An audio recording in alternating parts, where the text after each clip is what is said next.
Hello guys, magandang araw sa inyong lahat. Sana nasa mabuti kayong kalagayan.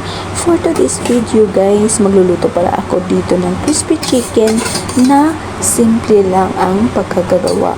So, magluluto din ako dito ng tuyo kasi may tuyo ako. So, ito pala guys ay nilagyan ko na ng black pepper at saka salt.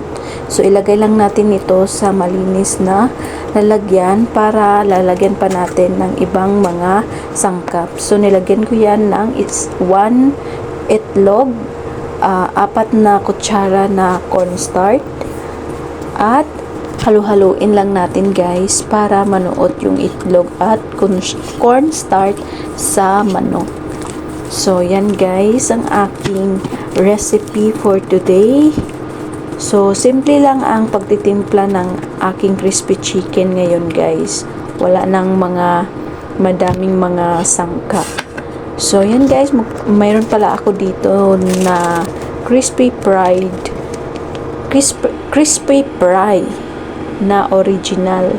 So, nagpainit na pala ako dyan ng mantika at ilagay na natin yung chicken sa ating crispy fry para iluto na natin. At siguraduhin mainit na mainit yung ating mantika. At kapag nagsimula na tayo magluto, i-adjust lang natin ang ating apoy sa medium heat. So, okay na yung mantika, na mainit na, at ilagay na natin yung ating mga manok.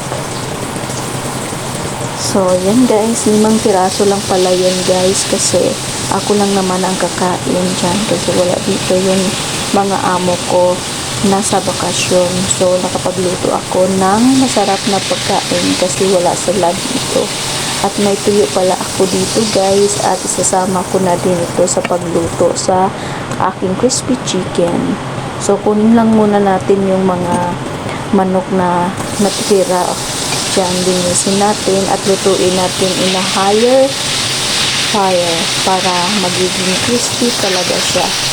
Gusto ko dun sa crispy chicken guys na well done siya pagkaluto. Yung lutong-luto talaga siya. Yung malapit na siyang